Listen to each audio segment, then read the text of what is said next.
উভয় দলে 9 জন করে রয়েছেন, ব্যস্ত বাইরে রয়েছেন অবশ্য 4-3 এরকম একটা ফরমেশন আসতে পারে দলের জন্য। 4-3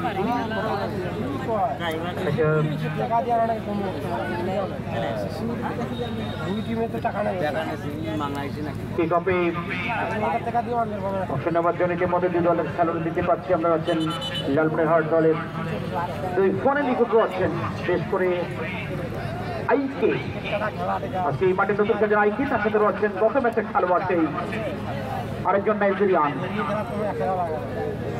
হাপ্পি রয়েছেন দলের পক্ষে নিজামবাড়ি দলের জন্য। এবং প্রথম সেমিফাইনালে জয় পেয়েছিল ঠাকুরগাঁও সোনাগড়ি। খেলা শুরু হয়ে গেল, সেমিফাইনালের দ্বিতীয় ম্যাচ। শান্ত বল পেয়ে গেলেন সুপার জুনিয়র শান্ত লালমাটি দলের পক্ষে। সেখান থেকে হাসান, সিনিয়র চ্যাম্পিয়ন হাসান কামাল ভুট্টু, আমরা জানি পুরো নাম,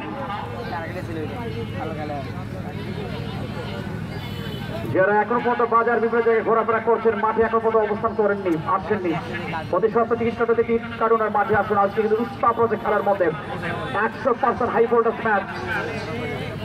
দুই দলে কিন্তু অত্যন্ত স্টার মাঠে যুক্ত করেছে আজকে মাঠে। লালমনিরহাটের পাশাপাশি রয়েছে নীলফামারী দল, অর্থাৎ বাগে বাগে লড়াই। লম্বাকে লক কিক মানিক, এবারে ডিসি কাপের চ্যাম্পিয়নদের অধিনায়ক মানিক, গঙ্গাচর দলের ক্যাপ্টেন ছিলেন অবশ্য পলাশ। সেখান থেকে মানিক সেন্টার কোচের অবশ্য বল ছিল সম্রাটের নিয়ন্ত্রণে। দুই গোলকিপার কিন্তু রয়েছেন আজকে অত্যন্ত সুদক্ষ, সুজন চৌধুরী এবং সম্রাট। সোপারে অবশ্য দল সেখান থেকে শামিমকে দেওয়ার জন্য, সেখান থেকে টান করছেন অবশ্য, ক্রস করেছিলেন, দারুণ সুযোগ তৈরি করছে এবার প্রায়